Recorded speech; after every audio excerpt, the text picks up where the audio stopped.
शांति से और जोर से हाथ उठा के जय जय श्री राधे श्याम। अब देखो महाराज परीक्षित भूमंडल के सम्राट हुए, इनका विवाह राजकुमार उत्तर की बेटी इरावती से हुआ, जिससे जन्मेजय इत्यादि 4 बेटों का जन्म हुआ। महाराज परीक्षित के राज्य में ही कलयुग का आगमन हुआ। महाराज कलयुग का आगमन होते ही धर्म बैल के रूप में, वृषभ के रूप में और पृथ्वी माता गाय के रूप में परिवर्तित हो गई। बड़े कष्ट को जो है प्राप्त कर रहे हैं। राजा परीक्षित ने इस दृश्य को देखा, बड़ी दया आ गई, पास में गए, डांटने लगे, अरे तुम कौन हो? तुम्हें पता नहीं इस पृथ्वी पर मेरा जो है शासन है और यहाँ सभी प्राणियों की रक्षा करना ये मेरा धर्म है।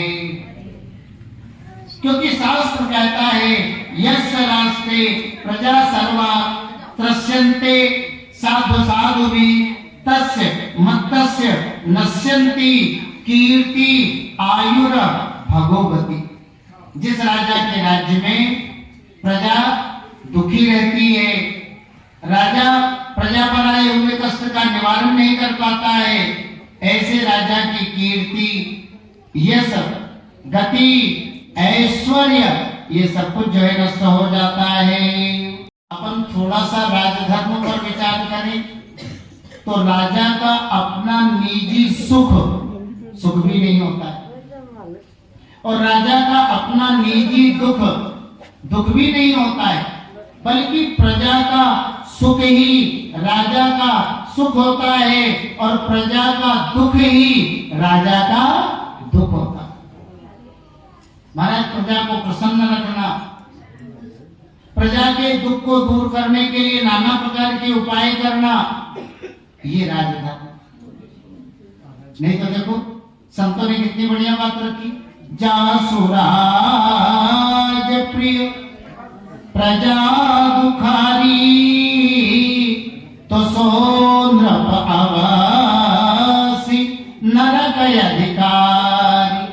जिस राजा के राज्य में प्रजा दुखी रहती है, ऐसे राजा को अवश्य माने निश्चित ही महाराज नरक की प्राप्ति होती है। हमारे संत कहते हैं पुराने समय में महाराज धर्मात्मा राजाओं में राजधर्म होता था। आज के परिवेश में तो महाराज मामला जो है वो आपको पता है, 5 साल के लिए मौका मिलता है, दोबारा मौका मिले या नहीं मिले, तो 5 साल में कम से कम 5 पीढ़ियों का इंतजाम तो करेंगे। प्रजा के दुख से, प्रजा के है ना भलाई से, देश के हित से आज के राजनेताओं का कितना क्या लेना देना रहता है वो आप जानते हैं। हमारे संत कहते हैं मुखिया कैसा होना चाहिए? बोले मुखिया मुख सो चाहिए, खान पान कहूँ एक, तो पालई को सही सकल अंग, तुलसी सहित विवेक। देखो जी मुखिया शरीर के अंगों में मुखिया संतों ने किसको बनाया? बोले मुख को, पेट को नहीं बनाया। नहीं तो पेट को मुखिया बनाना था, क्योंकि सारा माल पेट में ही जाता, इसलिए मुखिया पेट ना। मुखिया संग्रही नहीं होता है, देश का मुखिया, समाज का मुखिया त्यागी होता है। इसलिए संतों ने शरीर के अंगों में मुखिया किसको बनाया? बोले मुख को। अब मुख की स्थिति को आप देखते, अपन कुछ भी खाते हैं मुंह के द्वारा ही तो खाते हैं। जीभ के द्वारा मुंह स्वाद लेगा, खट्टा है, मीठा है, कड़वा है या फीका, खाने योग्य है या खाने योग्य नहीं। खाने योग्य नहीं है तो मुंह में डालते बाहर निकालते, और खाने योग्य है तो पहले दांतों से उसे चबाएगा, जीभ के द्वारा उसे रसयुक्त बनाएगा और सुपाच्य बना करके फिर अपने पास रखेगा। बोले बिल्कुल नहीं, सारा का सारा माल पेट के पास पहुंचा देगा। अगर मुंह में कुछ अन्न के कण रह भी गए तो बड़े बड़े देखो सीख से खोद के देते हैं भोजन के बाद। अरे भाई इतना माल मुंह ने पेट के पास सप्लाई कर दिया, अन्न के 2-4 कण मुंह में रह गए तो रह जाने दो, क्या बिगड़ेगा जी। बड़े बूढ़े कहेंगे नहीं नहीं बाबा, मुंह में अगर अन्न रहेगा तो सड़न हो जाएगी, दांत खराब होंगे, पायरिया हो जाएगा, मुंह में श्वासों में दुर्गंध जो है आने लगेगी। यही तो होता है। मुखिया के पद पर बैठ करके यदि कोई भ्रष्टाचार करता है ना, घूसखोरी का काम करता है, देश के साथ समाज के साथ धोखा करता है, तो पकड़े जाने के बाद में फिर अखबारों में तो छपता है ना, फलाने ने इतने अरब का घोटाला कर दिया, फलाने ने इतने खरब का घोटाला कर दिया। तो देखो जी, मुखिया मुक्के जैसा होना। राजा का अपना निजी सुख माना सुख नहीं होता है, प्रजा को सुख पहुंचाना, प्रजा को आनंदित रखना, प्रजा के सुख के लिए अच्छे कर्म करना, यही राजधर्म है। महाराज परीक्षित दुर्बल गाय और बैल के जोड़े पर होने वाले अन्याय को, अत्याचार को देख नहीं पाए, पास में पहुंच गए, कलयुग को जो है डांटा। अब गाय और बैल के जोड़े को धैर्य बनाया, देव डरो मत, मैं वचन देता हूं आपकी रक्षा करूंगा। आप अपना परिचय दें, आप लोग कौन हैं और ये जो आपको कष्ट दे रहा है ये कौन है। देखो धर्म ने अपना परिचय नहीं दी।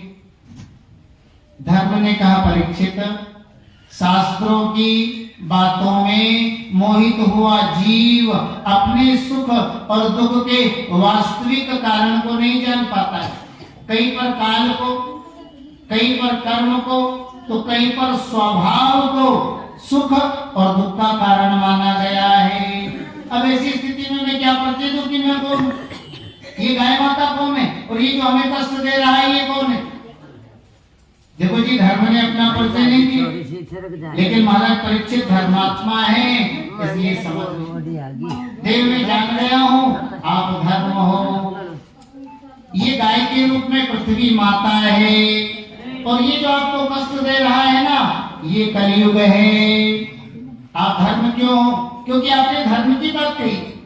धर्मम ब्रवीसि धर्मज्ञ धर्मोऽसि व्रसरूपधर यद धर्म प्रतास्थानम सूचकस्यापि तद् भवेत्। आपने धर्म की बात कही है ना, इसलिए आप धर्म, क्योंकि धर्म कभी भी किसी की निंदा करना नहीं सिखाता।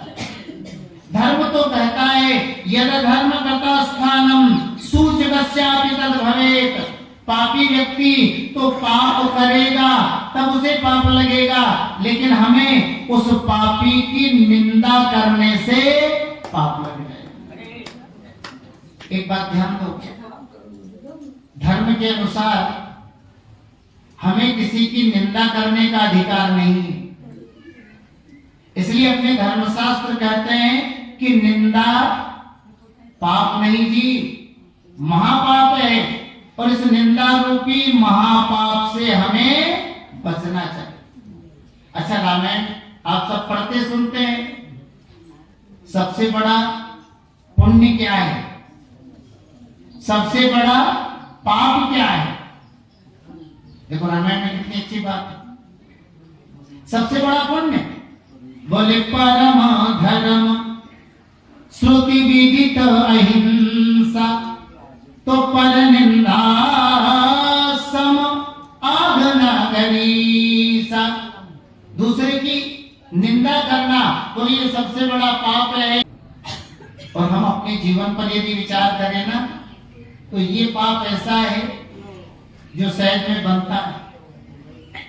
4 आदमी इकट्ठे होंगे, वहां सत्संग की बात नहीं होगी, कोई सामाजिक बात नहीं होगी, फलाना ऐसा है तो ढिकाना ऐसा है। अरे भैया, अपने धर्मशास्त्र कहते हैं दूसरे की निंदा करना ये महापाप। और शायद पुरुषों से ज्यादा लोग हमारी माताओं में।